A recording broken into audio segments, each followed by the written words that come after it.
खे। जय हो जय हो।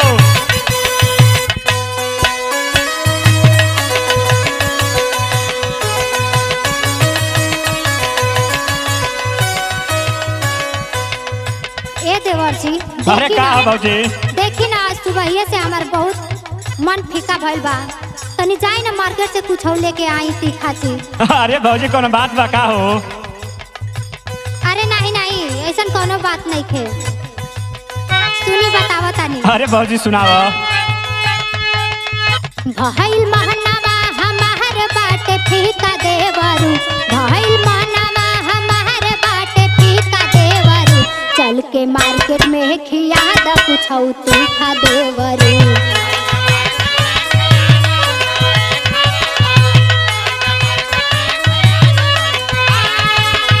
अरे जी भैया।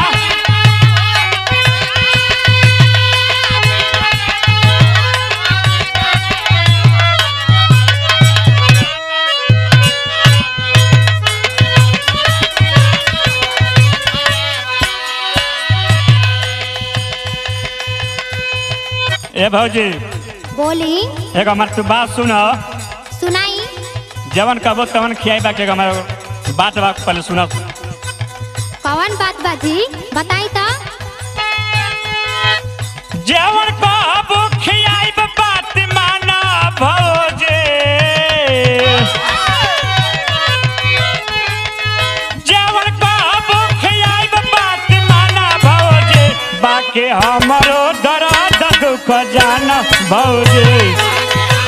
अच्छा कौन दुख दर्द बा? अरे भाई हमारा दुख समझो।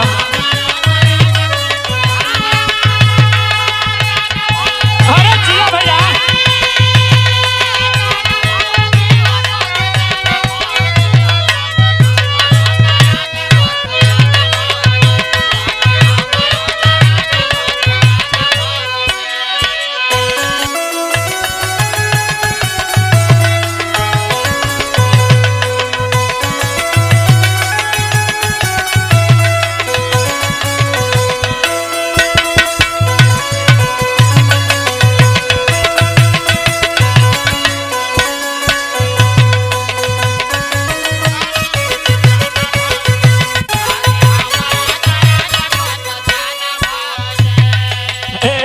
भौजी हमारे बात सुना।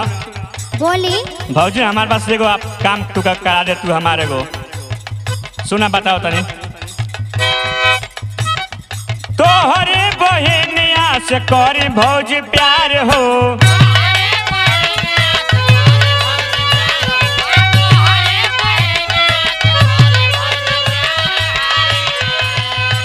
ए भौजी सुनत हो ना?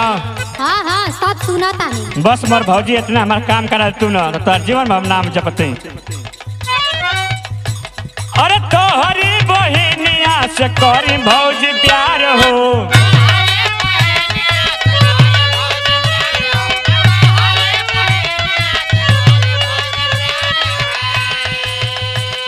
असाध करवा द भौजी उनसे हमार हो।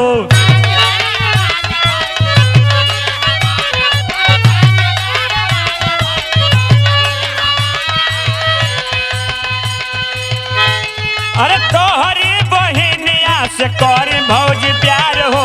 असद करवा द भौजी उनसे हमार हो। ओ बाली हमरा बिन परेशान भौजी। अरे ओ बाली हमरा बिन परेशान भौजी। तने हमरो दर्द दुख जान भौजी।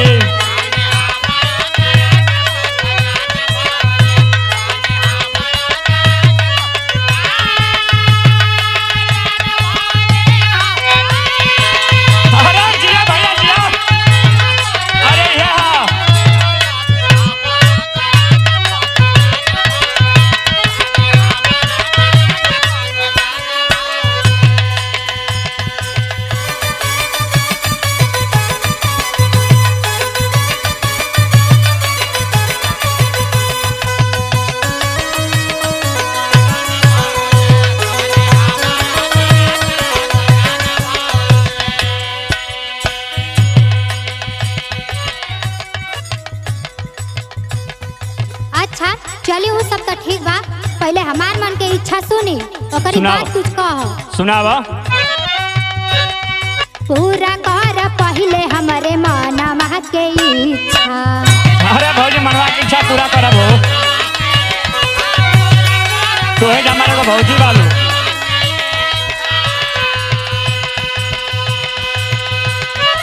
अहुरी बताव कब से पड़ल रहल पीछा।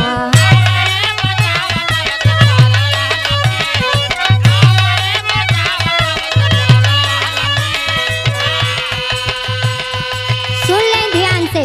सुनाव। पूरा कर पहले हमारा मनवा के इच्छा।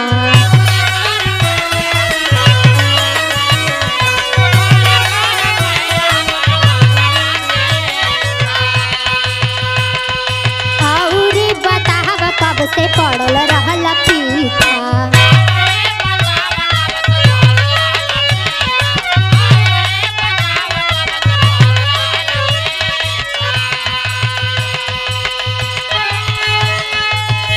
बढ़िया खोजल बाड़ा कहे के तरीका देवरू, बढ़िया खोजल बाड़ा कहे के तरीका देवरू, चल के मधुवन में खिया द कुछ तीखा देवरू। अरे जरूर खिया जरूर।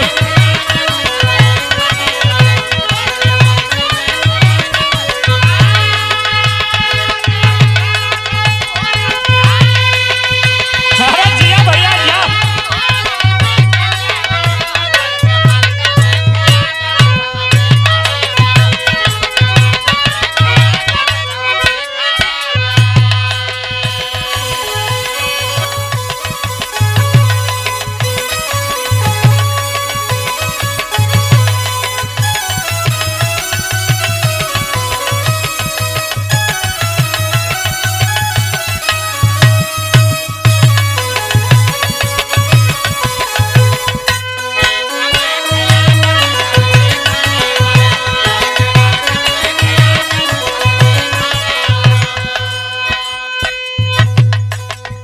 जवन कहब खियाइब बाकी माना भौजी, जवन कहब खियाइब बाकी माना भौजी, बाकी